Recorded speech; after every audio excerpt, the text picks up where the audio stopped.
In a kingdom nestled between misty mountains and ancient forests, lived two princesses as different as the sun and moon. The elder, Teresa, was a whirlwind of words, her laughter and questions filling the grand palace halls. But the younger, Princess Hannah, was wrapped in silence. She never spoke a word. Some whispered she was cursed. Others believed she chose silence as her companion. But while her lips were still, her eyes saw everything, and her ears heard the secrets of the world. While Teresa's voice echoed off the marble walls, Hannah found her solace in the gardens.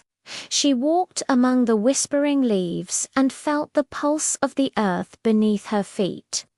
The trees seemed to lean in to share their stories, and the rivers sang songs only she could understand. She heard the silent language of nature, a language far older and deeper than any spoken in the palace.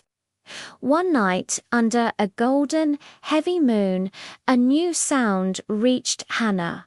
It was a voice, ancient and powerful, calling from the heart of the forest. Drawn by this mysterious call, she ventured into the tangled woods, stepping over roots that snaked across the path and through shadows that danced like ghosts. The voice led her to a clearing where a colossal glowing tree stood, its branches reaching for the stars. It was the root keeper, the ancient guardian of truth and time. Princess, the tree's voice rumbled, like the shifting of the earth itself. 3 flames of sin burn within your palace: pride, greed, and fear. If they are not tamed, they will consume your kingdom. As it spoke, its bark shimmered, and 3 enchanted leaves drifted down to Hannah's feet, 1 red, 1 green, and 1 yellow. When each leaf burns, the rootkeeper explained, a sin will be revealed. Hannah returned to the palace, her hands clutching the magical leaves. She tried to warn her family, to tell them of the danger, but her silence was mistaken for childish fantasy. Her sister, her parents, the royal council, no one believed her. How could a girl who never spoke understand such a grave threat? But Hannah was determined. She walked into the royal court, her heart steady, and at that moment the red leaf in her hand began to glow with an intense fiery light. It pulsed in time with the booming voice of Lord Lancelot, a proud general who was boasting of his victories and thirst for more battles. As he spoke, the red leaf burst into a bright, consuming flame. In that instant, the mask of honor fell from the general's face, and his true thoughts spilled out for all to hear. I crave power more than peace, he confessed, his voice shaking with a truth he could no longer hide. The court was stunned into silence, shamed and exposed. Lord Lancelot was stripped of his command. The first flame, pride, was extinguished. Days passed, and an uneasy quiet settled over the palace. Then the green leaf began to burn. Hannah followed its emerald glow, which led her past the grand dining halls and down to the royal kitchens. The air was thick with the scent of spices and roasting meats. There she discovered the royal cooks and their staff secretly feasting on the finest foods, provisions that had been stolen from the hungry villagers.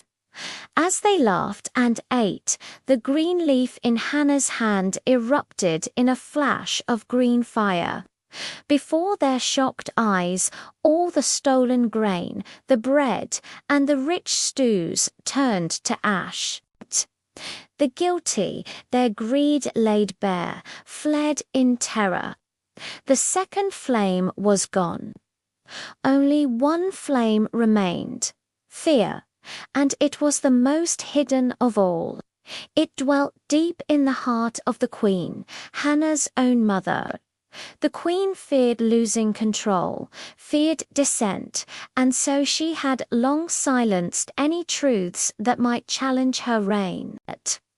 As Hannah approached the throne, the final yellow leaf began to burn in her palm. The queen watched the flickering light, and a tremor ran through her. In the leaf's glow, she saw her own reflection, her eyes wide with a fear she had denied for years. It was her fear that had blinded her to her daughter's wisdom and to the suffering in her own kingdom. Tears welled in the queen's eyes. She looked at Hannah, truly seeing her for the first time. "My child," she whispered, her voice soft with revelation. "I see now. Silence can speak louder than any voice." With her confession, the yellow flame went out. The three scenes were gone. A profound peace settled over the kingdom, the very air feeling lighter, and the forests seemed to breathe a sigh of relief. The queen gracefully stepped down, and Princess Teresa, the sister of words, was crowned the new ruler. But everyone knew who the true savior was. Hannah, the silent princess, became the spiritual heart of the kingdom, her wisdom a guiding light. Together, the two sisters ruled, one with her voice, the other with her heart.